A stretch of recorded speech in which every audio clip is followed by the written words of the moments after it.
차가운 대리석 바닥에 엎드린 채 8살짜리 꼬마의 눈동자가 흔들리고 있었어. 상상해봐. 궁궐안은 비명과 칼이 부딪히는 소리로 가득했지. 어른들의 고함 소리, 누군가 넘어지는 둔탁한 소리, 그리고 비릿한 피냄새가 화려한 커튼 뒤까지 스며들어오고 있었어. 그 꼬마는 자기 무릎을 감싸 안고 솜도 제대로 쉬지 못하고 있었어. 바로 그날 밤 꼬마의 아버지가 살해당했거든. 왕이었던 아버지가 가장 안전해야 할 침실에서 신하들의 칼에 찔려 죽은 거야. 이 꼬마의 이름은 요시아야. 훗날 유다의 마지막 불꽃이라 불리게 될 아이였지. 하지만 지금 이 순간 그는 영웅이 아니었어. 그저 겁에 질린 세상에 홀로 남겨진 어린아이일 뿐이었지. 밖에서는 사람들이 소리쳤어. 반역자들을 쳐라! 왕을 죽인 자들을 죽여라! 혼란 그 자체였어. 어제까지만 해도 왕에게 굽실거리던 사람들이 오늘은 칼을 들고 서로를 겨누고 있었으니까. 요시야는 귀를 막았어. 하지만 소용없었지. 이 궁궐은 저주받은 곳 같았어. 할아버지 므낫세는 55년 동안이나 이 나라를 다스렸는데 사람들은 그를 괴물이라고 불렀어. 예루살렘 거리를 피로 물들였고 성전 안에 우상을 세웠으니까. 그리고 아버지 아몬. 할아버지가 했던 나쁜 짓을 그대로 따라하다가 겨우 2년 만에 부하들에게 배신당해 죽은 거야. 요시야는 생각했을 거야. 나도 저렇게 될까? 왕이 된다는 건 죽으러 가는 길일까? 그때 누군가 방문을 벌컥 열었어. 요시야는 흠칫 놀라 뒤로 물러났지. 하지만 들어온 건 칼을 든 자객이 아니었어. 그의 어머니 여디다였어. 그녀의 얼굴은 창백했지만 눈빛만은 강렬했지. 그녀는 달려와 떨고 있는 아들을 품에 꽉 안았어. 어머니의 심장 소리가 요시야의 귓가에 쿵쿵 울렸어. 괜찮다, 요시야. 괜찮아. 하나님이 널 지키실 거야. 하나님? 요시야는 그 이름이 낯설었어. 이 궁궐에서 하나님이라는 이름은 금기어나 다름없었거든. 곳곳에 바알의 죄단이 있었고 아세라 목상이 서 있었으니까. 그런데 어머니는 그 혼란의 밤, 피냄새가 진동하는 그 밤에 다 잊힌 신의 이름을 부르고 있었어. 그 따뜻한 품속에서 요시야는 묘한 안도감을 느꼈어. 밖에서는 사람들이 그를 왕으로 추대한다고 소리치고 있었어. 8살, 초등학교 1학년이나 됐을까 싶은 나이에 그는 피 묻은 왕관을 써야 했어. 그 무게가 얼마나 무거웠을지 감히 상상이나 가니? 시간을 조금 빨리 감아볼게.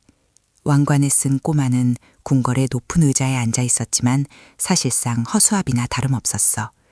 주변의 어른들은 겉으로는 고개를 숙였지만 눈빛은 차가웠지. 저 어린 것이 뭘 알겠어. 우리가 하라는 대로 하겠지. 그들은 수군거렸어. 궁정의 제사장들은 여전히 우상에게 제사를 지냈고 귀족들은 백성들의 땅을 빼앗아 자기 배를 불렸어. 요시야가 보는 세상은 온통 잿빛이었어. 하지만 밤이 되면 달랐어. 어머니 여디다는 요시야의 침소에 찾아와 옛날 이야기를 들려주었어. 다윗이라는 양치기 소년이 거인을 쓰러뜨린 이야기, 바다가 갈라져 사람들이 탈출한 이야기. 그 이야기 속의 세상은 지금 유다와는 전혀 달랐어. 정의가 살아있고 약한 자가 보호받고 보이지 않는 신이 사람들을 사랑하는 세상. 요시야는 이불 속에서 눈을 반짝이며 물었지. 어머니, 그 하나님은 지금 어디 계세요? 왜 우리를 도와주지 않으세요? 여디다는 씁쓸하게 웃으며 아들의 머리를 쓰다듬었어. 우리가 그분을 버렸기 때문이란다. 우리가 등을 돌렸는데 어떻게 얼굴을 볼 수 있겠니? 그 말은 어린 요시야의 가슴에 작은 가시처럼 박혔어. 등을 돌린 건 우리라고? 궁궐 밖의 풍경은 더 참혹했어. 어느 날 요시야는 몰래 궁을 빠져나와 베닌놈 골짜기를 내려다보았어. 그곳에서는 매일 밤 끔찍한 일이 벌어지고 있었지. 북소리가 동동 울리고 불길이 치솟았어. 사람들은 몰렉이라는 신에게 제사를 지낸다며 자기 자식들을 불 속에 던졌어. 아기들의 울음소리가 북소리에 묻혔지. 요시야는 구역질이 올라오는 것을 참으며 입을 틀어막았어. 저게 정말 신을 위한 일일까? 저렇게 잔인한 게 종교일까? 할아버지 므낫세가 만들어 놓은 세상은 지옥 그 자체였어. 사람들은 무엇이 옳은지 무엇이 그른지 판단할 능력조차 잃어버린 상태였지. 그저 남들이 하니까, 권력자들이 하니까, 그래야 복을 받는다니까 맹목적으로 따라갈 뿐이었어. 요시야는 그 광경을 보며 뼈저리게 느꼈어. 이건 아니야. 뭔가 잘못됐어. 하지만 그는 너무 어렸고 힘이 없었어. 무력감. 그것이 10대 초반의 요시야를 짓누르는 가장 큰 감장이었을 거야. 요시야가 16살이 되었을 때였어. 사춘기의 정점이지.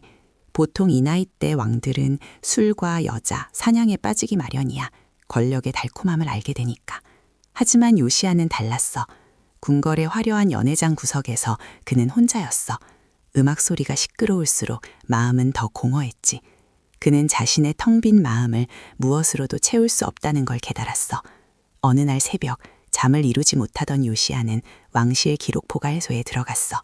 먼지 쌓인 두루마리들 사이에서 그는 다윗 왕의 기록을 찾았어. 어머니가 말했던 그 전설적인 왕. 다윗은 완벽하지 않았지만 언제나 하나님을 찾았어. 요시야는 무릎을 꿇었어. 아무도 없는 차가운 돌바닥 위에서 처음으로 자신의 의지로 기도를 시작했어. 만약 정말 계시다면, 다윗의 하나님, 당신이 정말 살아계시다면 저를 좀 도와주세요. 저는 이 나라가 무섭습니다. 제가 왕이라는 게 무섭습니다.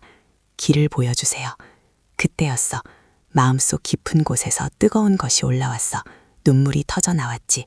외로움, 두려움, 분노, 슬픔이 뒤섞인 눈물이었어.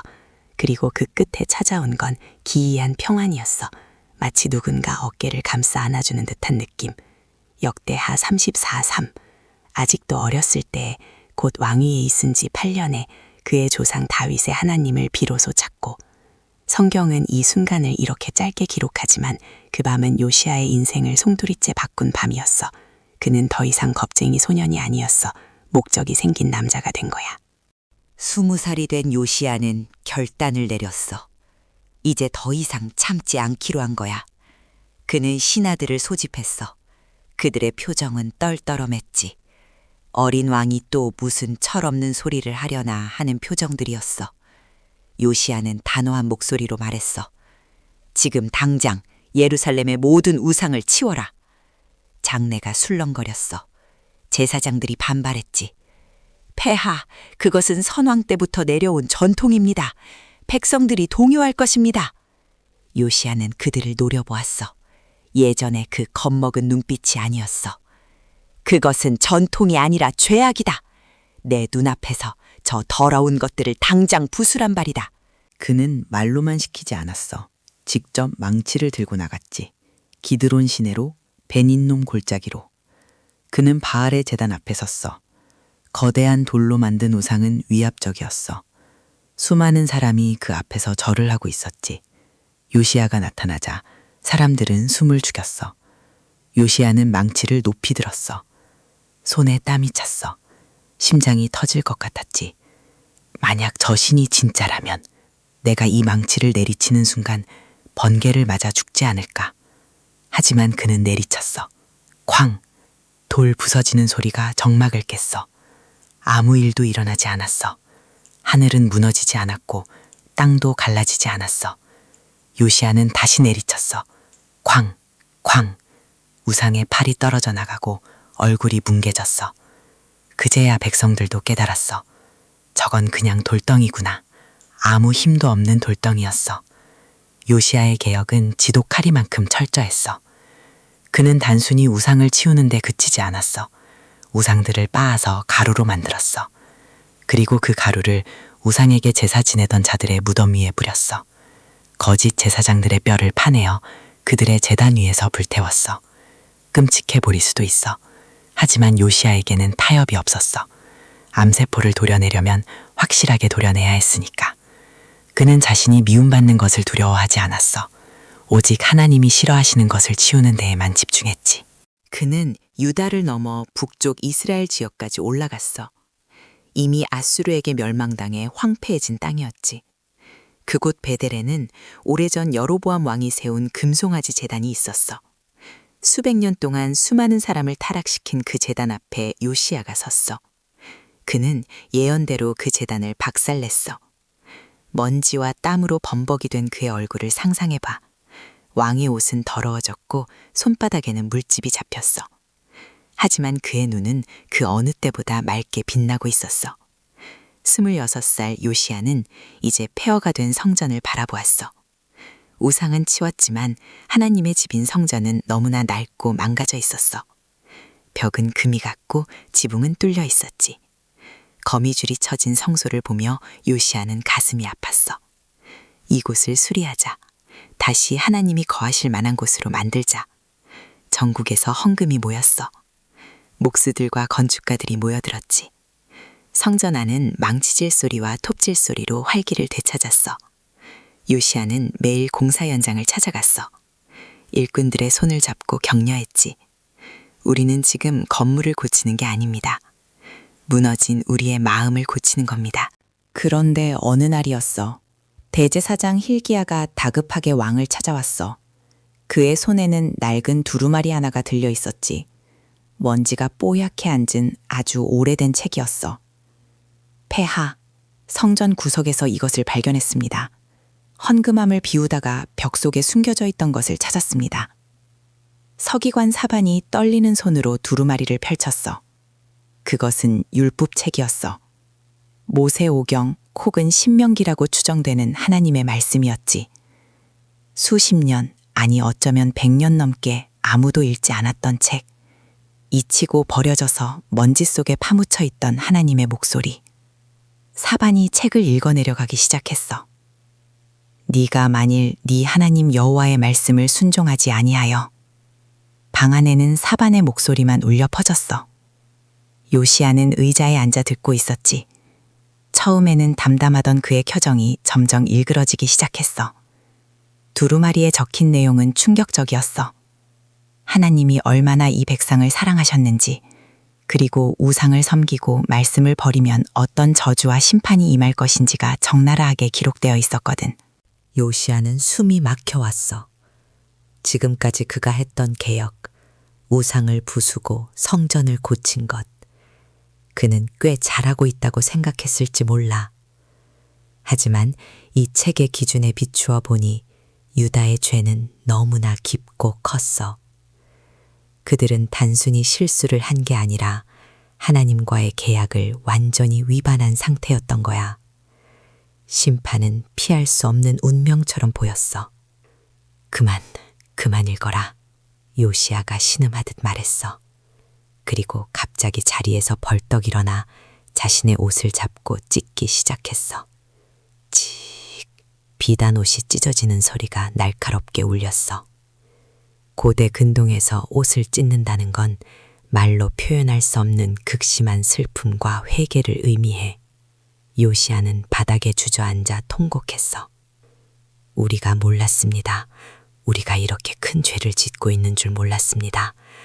조상들이 제게 말씀을 듣지 않았고 우리도 듣지 않았습니다. 하나님의 진노가 우리 위에 쏟아지게 생겼습니다. 완의 통곡 소리에 신하들도 고개를 들지 못했어. 요시야는 눈물 범벅이 된 얼굴로 힐기야에게 명령했어. 당장 가서 하나님께 여쭈어봐라. 이 책에 기록된 말씀에 대하여 나와 백성을 위해 기도해다오. 우리가 어떻게 해야 살 수 있는지 물어봐다오. 힐기야와 신하들은 서둘러 예루살렘의 둘째 구역으로 향했어. 그곳에는 여선지자 훌다가 살고 있었지.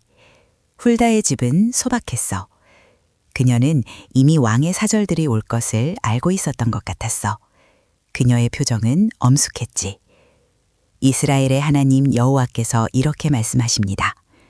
내가 이곳과 그 주민에게 재앙을 내리겠다. 이 책에 기록된 모든 저주대로 할 것이다. 친아들의 얼굴이 사색이 되었어. 하지만 훌다는 잠시 숨을 고르더니 부드러워진 눈빛으로 말을 이었어.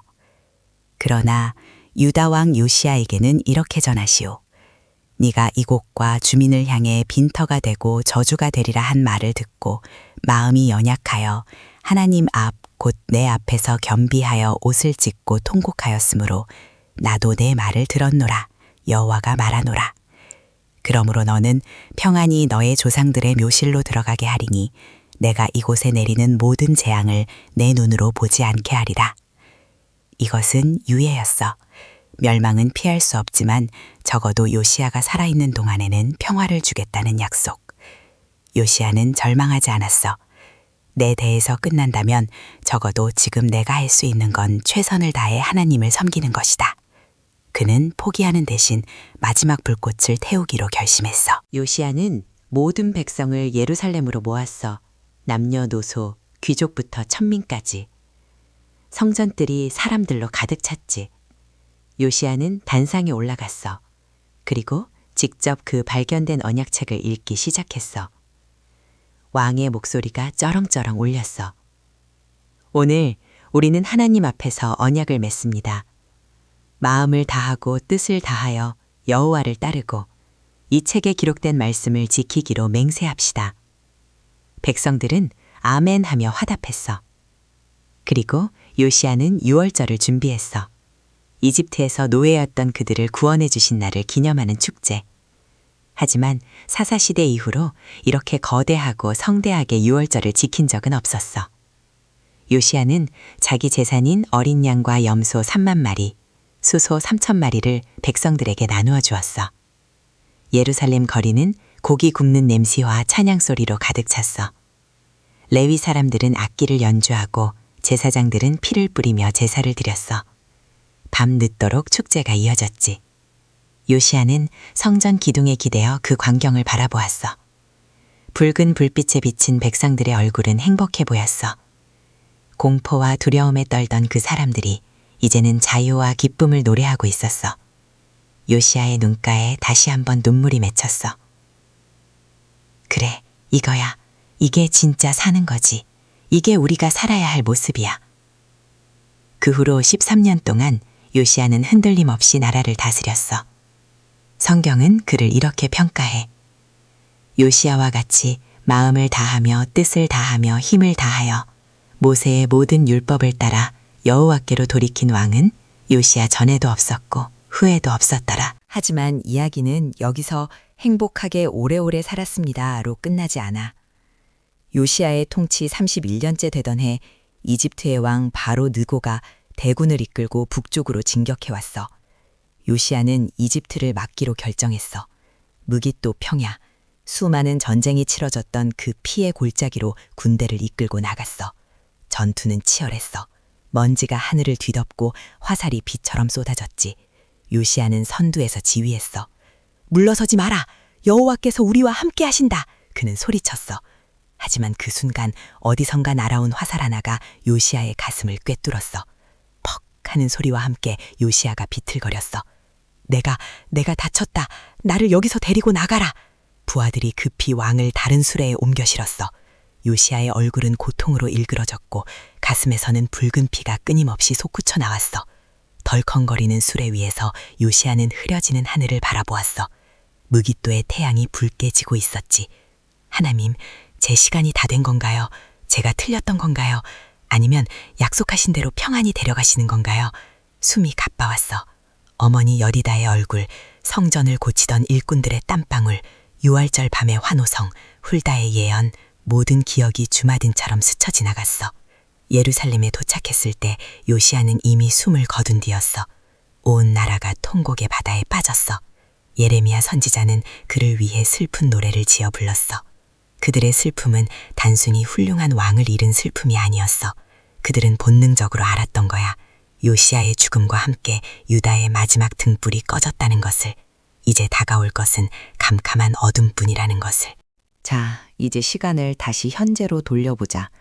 수천 년 전 먼지 쌓인 팔레스타인 땅의 이야기가 지금 우리에게 무슨 상관이 있을까? 요시야가 살았던 시대와 지금 우리가 사는 시대가 너무나 닮아 있어.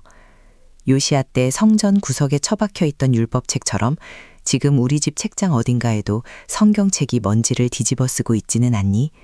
스마트폰 알림 소리에는 0.1초 만에 반응하면서 하나님의 말씀에는 귀를 닫고 살고 있지는 않아. 우리는 바알이나 아세라 목상을 섬기지는 않아. 하지만 우리에겐 더 세련된 우상들이 있어. 돈이라는 우상, 성공이라는 우상, 인정욕구라는 우상. 내 자녀를 좋은 대학에 보내기 위해서라면 영혼이라도 팔 수 있다고 생각하는 마음. 그게 옛날 몰렉에게 자식을 바치던 것과 본질적으로 뭐가 다를까? 직장에서 승진하기 위해, 사람들 사이에서 돋보이기 위해 우리는 매일 무언가를 희생시키고 있어. 때로는 양심을, 때로는 가족을, 때로는 하나님과의 관계를 말이야. 요시야는 16살, 가장 예민하고 흔들리기 쉬운 나이에 하나님을 찾았어. 그리고 20살에 과감하게 망치를 들었어. 주변 사람들의 시선 두려웠을 거야. 너만 유별나게 구냐, 적당히 좀 해라. 이런 비난들이 쏟아졌을 거야. 하지만 그는 타협하지 않았어. 지금 너에게도 그런 용기가 필요해. 남들이 다 어쩔 수 없다고 말할 때, 아니요, 이건 틀렸습니다. 라고 말할 수 있는 용기. 회식 자리에서 술잔을 거절하는 작은 용기부터 불이한 이익을 거부하는 큰 용기까지. 그게 바로 요시야가 들었던 망치야. 요시야의 이야기는 해피엔딩이 아니었어. 그는 전사했고 나라는 결국 멸망했어. 그래서 실패한 인생일까? 아니, 하나님은 결과를 보시는 게 아니라 중심을 보셔. 이사야 55:6 너희는 여호와를 만날 만한 때에 찾으라. 가까이 계실 때에 그를 부르라. 요시야는 만날 만한 때에 찾았고 부를 수 있을 때 불렀어. 그것으로 충분했어. 그리고 기억해. 요시야는 유다를 구원하려 했지만 실패했어. 인간 왕의 한계였지. 하지만 이 이야기는 결국 실패하지 않는 진짜 왕, 예수 그리스도를 가리키고 있어. 요시야는 죽었지만 죽음을 이기신 진짜 왕이 오셔서 우리를 구원하셨다는 것. 요시야의 개혁은 잠시였지만 예수님의 개혁은 영원하다는 것. 오늘 밤 잠들기 전에 한번 생각해봐. 내 마음의 성전에는 무엇이 들어차 있는지, 먼지 쌓인 채 방치된 말씀은 없는지, 그리고 조용히 물어봐. 하나님, 제가 부수어야 할 우상은 무엇입니까? 어쩌면 너도 요시야처럼 울게 될지도 몰라. 옷을 찢는 심정으로 아파할지도 몰라. 하지만 걱정 마. 그 눈물이 너를 살릴 테니까. 훌다 선지자가 말했던 것처럼 하나님은 내 마음의 겸비함을 보고 계시니까. 네가 듣고 마음이 연약하여 통곡하였으므로 나도 내 말을 들었노라. 이 음성이 오늘 밤 네 귓가에 들리기를 바랄게. 요시야의 짧지만 불꽃 같았던 삶이 지금 네 삶의 작은 불씨가 되기를. 어둠은 짙지만 별은 어둠 속에서 더 빛나는 법이니까.